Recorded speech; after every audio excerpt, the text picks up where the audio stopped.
More than 3,000 years ago, an Egyptian pharaoh stood before three roads. Two offered safety. The third led directly toward the enemy through a narrow mountain pass, where his army could be trapped and destroyed, before most of it could even fight. His commanders begged him not to take it. Thutmose III chose the dangerous road, and placed himself at the head of the column.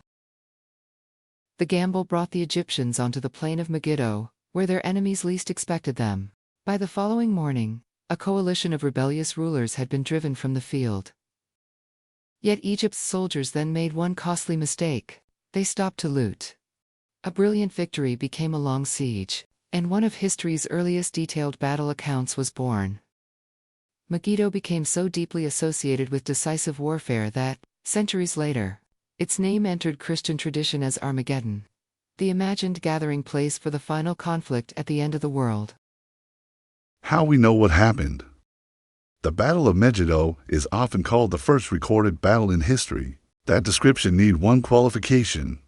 It was not humanity's first battle, and it may not even have been the first battle mentioned in writing. What makes Megiddo exceptional is that it is the earliest known battle preserved, as a relatively detailed military narrative. The surviving account includes dates, marching stages, a council of war, alternative routes, battlefield deployment, plunder, and the siege that followed. The account was carved into the walls of the Temple of Ammon at Karnak in Egypt. According to the inscription, the events of the campaign had originally been recorded day by day on a leather roll, kept in the temple. The surviving annals were produced later, apparently as part of a larger record of Thutmose III's campaigns. However, these were not neutral military reports. They were royal inscriptions commissioned by Thutmose III and placed inside a religious complex, dedicated to Ammon, the god credited with granting him victory. Their purpose was to glorify the pharaoh, legitimize Egyptian rule, and demonstrate divine favor. Therefore, the route, dates, general deployment, enemy retreat, and booty lists are valuable historical evidence. The heroic speeches, religious language, and image of the pharaoh personally overwhelming the enemy must be treated more cautiously. Who was involved, and why did the battle happen? The Egyptian army was led by Pharaoh Thutmose III, the fifth ruler of Egypt's 18th dynasty. Thutmose became king as a child, but his stepmother and aunt, Hatshepsut, ruled first as regent and later as pharaoh. Although Megiddo occurred in the 23rd year of his official reign, it was his first major recorded campaign as Egypt's sole ruler. The transition to Thutmose's sole rule created uncertainty throughout Egypt's territories in Canaan and southern Syria. Egypt did not always occupy these regions directly. Local rulers were usually allowed to remain in power as long as they recognized the pharaoh, paid tribute, supported Egyptian campaigns, and avoided hostile alliances. This arrangement was economical but fragile. The death or succession of a ruler offered subject cities an opportunity to withhold tribute, change allegiance, or reclaim their independence. Egyptian inscriptions claim that rulers from nearly every northern land gathered at Megiddo. The coalition more likely consisted of forces supplied by numerous city-states, including their rulers, nobles, and elite chariot warriors, led primarily by the ruler of Kadesh. The ruler of Megiddo provided the coalition with a fortified base overlooking the Israel Valley. Mitanni, Egypt's main rival in northern Syria, may also have encouraged or benefited from the rebellion, although its involvement remains uncertain. Megiddo made the rebellion especially dangerous. The city controlled access to the Israel Valley and stood along the routes connecting Egypt, the Mediterranean coast, inland Canaan, Damascus, and Syria. If Thutmose allowed the coalition to remain at Megiddo, other cities might conclude that Egyptian authority had collapsed and joined the revolt. He therefore had to respond quickly, not merely to recover one fortress, but to preserve Egypt's entire political network in the Levant. When and where did it happen? The Egyptian annals date the battle to year 23 of Thutmose III's reign, the 21st day of the first month of the summer, or harvest season, on the feast of the new moon. Using the commonly accepted chronology of Thutmose's reign, the battle is traditionally placed in 1457 BC. The battle occurred outside the fortified city of Megiddo, now represented by the archaeological mound of Tel Megiddo, in northern Israel. The city stood above the western side of the Jezreel Valley. To its west rose the Carmel Ridge, crossed by several roads and passes. To its south lay Tanach, while the Qina Brook ran through the area, where the Egyptians established their final position. The terrain explains nearly every major decision in the campaign. The coalition needed to cover the routes through the ridge, assemble his army in open ground and reach Megiddo before the coalition could trap him or withdraw safely behind the city's walls. The armies and their likely numbers. No surviving source gives the total strength of either army. Recent reconstructions often place Thutmose's force closer to 7,500 to 10,000 men. One detailed logistical study argues that it was unlikely to have exceeded 10,000. Based on the length of the Aruna column, the available camping ground, the army's marching speed, and the amount of support required, the coalition may have been of a comparable order, although its exact strength is even less certain. Organization of the armies. The Egyptian force contained infantry, archers, chariot crews, officers, scouts, and a substantial support element. Campaigning armies also required servants, craftsmen, animal handlers, messengers. The Egyptians appear to have possessed an important advantage in command structure. All major elements ultimately answered to Thutmose and his appointed officers. The coalition, by contrast, consisted of contingents supplied by multiple rulers. Each city's troops may have remained loyal primarily to their own prince. Such a force could be formidable, especially in defense, but coordinating it during a sudden redeployment was more difficult. The chariots, the most prestigious and mobile troops, were the chariot crews. An Egyptian chariot was normally a light, two-wheeled vehicle pulled by two horses. It usually carried two men, a driver who controlled the horses, a warrior armed primarily with a bow, but potentially also carrying javelins and a close combat weapon. These chariots' greatest strengths were speed, mobility, and missile fire. Chariots were also useful for pursuing fleeing troops, carrying commanders, and rapidly reinforcing weak points. Egyptian four-spoke wheels were relatively fragile compared with later designs. The coalition possessed a major chariot arm of its own. The Egyptian booty list records 920 for captured chariots and 2,041 horses, even allowing for propaganda or accounting errors. The figures indicate that the coalition's rulers and elite warriors depended heavily on chariot warfare. Infantry weapons. Ordinary infantrymen remained essential. Weapons available to Egyptian and Canaanite soldiers included bows and arrows, spears, javelins, axes, maces, and clubs, daggers, and short sword slings. Wooden shields, often covered with animal hides. Some elite warriors wore bronze scale armor or reinforced leather protection. Most ordinary soldiers probably possessed little body armor and relied on their shields, formations, and the support of archers. The Egyptians and Canaanites used broadly similar Bronze Age weapon systems. Egypt's advantage at Megiddo was therefore probably not a miraculous technological superiority.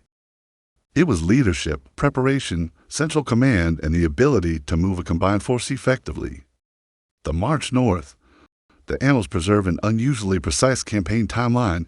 In year 22, during the 25th day of the fourth winter month, Thutmose passed the Egyptian frontier fortress of Sao, also known as Tharu. This marked the beginning of his northern expedition. By the fourth day of the first summer month in year 23, he had reached Gaza, an Egyptian-controlled city that served as an important resting and supply point. He departed Gaza the next day.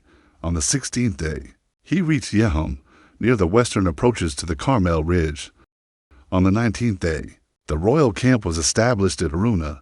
On the 21st day, the battle was fought outside Megiddo. The army moved through friendly or controlled territory, making use of established roads, cities, and supply points. Thutmose's speed mattered, but so did the logistical system that allowed him to maintain that speed.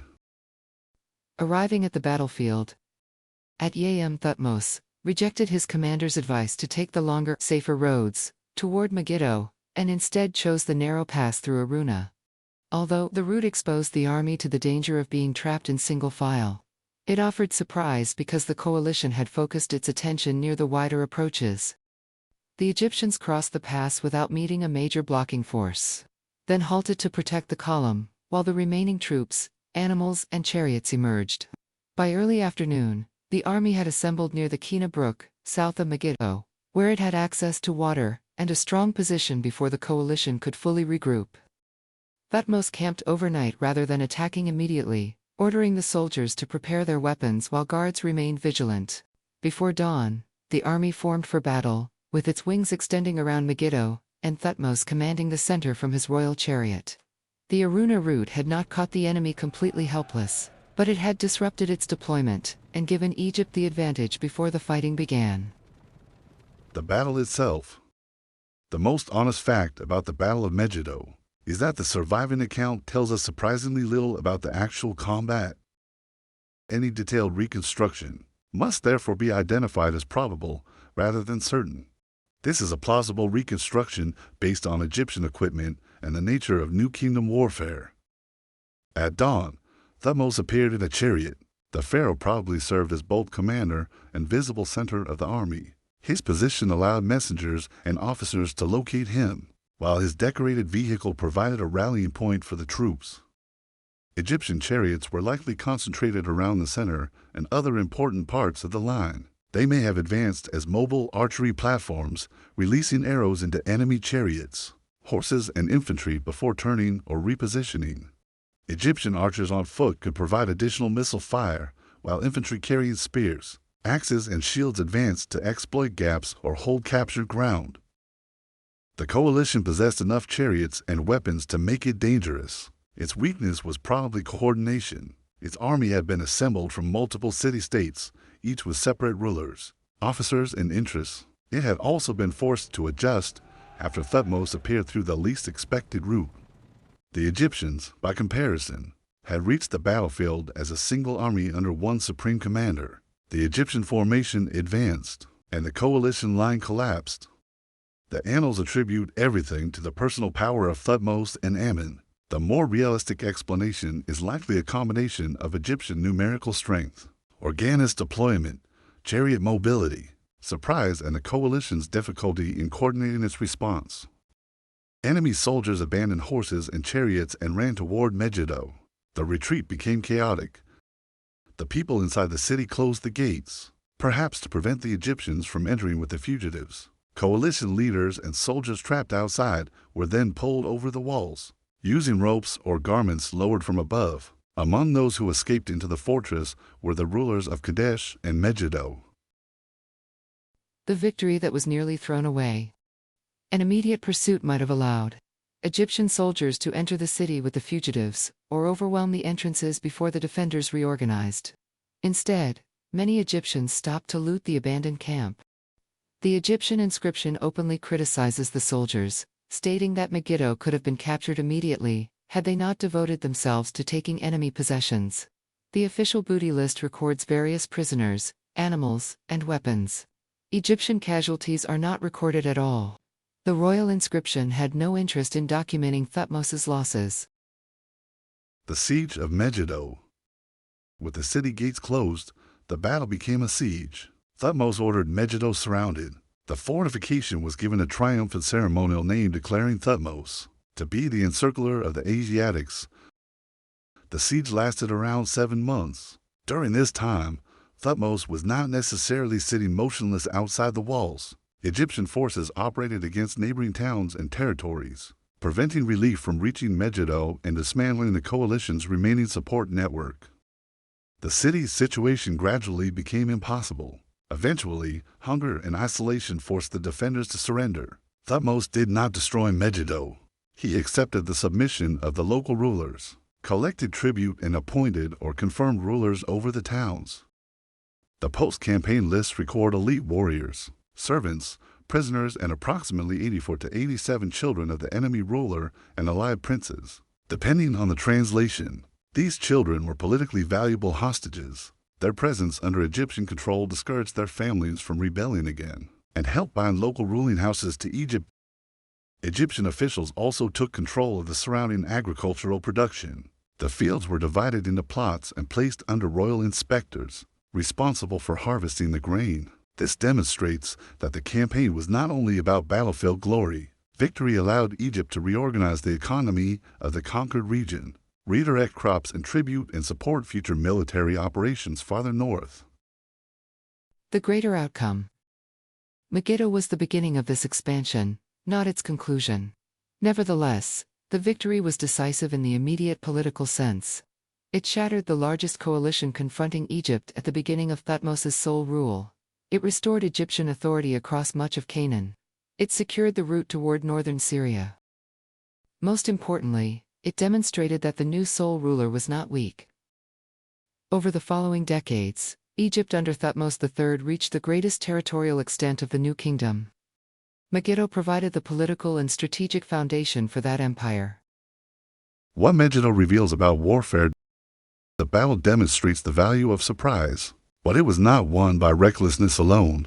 Thutmose chose the dangerous route because the danger made it unexpected. The Aruna route worked because Thutmose combined risk with timing, intelligence, and personal leadership. He also knew when to stop being aggressive. After the vanguard cleared the pass, he waited for the rear guard rather than attacking with a divided army. He camped, watered the horses, posted guards, and entered battle the following morning with his formations prepared. His courage mattered. His patience and organization mattered just as much. The battle also reveals the importance of unity of command. The coalition may have possessed experienced warriors, advanced chariots, and strong fortifications. It lacked a command structure equal to Egypt's. Finally, Megiddo shows that winning a battle is not the same as exploiting a victory. The Egyptian soldiers defeated the coalition in open ground, but lost the opportunity to capture its leaders. Immediately, because they stopped to plunder, their mistake turned a single morning's triumph into a siege lasting months. The outcome remained an Egyptian victory, but it was more expensive and slower than it needed to be. From Megiddo to Armageddon. Megiddo remained a strategically important location long after Thutmose III. Its position overlooking the Jezreel Valley ensured that armies repeatedly fought in or passed through the surrounding region. The name eventually entered later religious tradition through the word Armageddon, generally connected with the Hebrew expression Har Megiddo, or the Hill of Megiddo. In the Christian book of Revelation, Armageddon became associated with the gathering place for a final catastrophic confrontation. The battlefield of Thutmose III was not itself the apocalyptic battle described in that tradition, but Megiddo's long history as a place where empires, routes, and armies collided helped give the name its enduring power.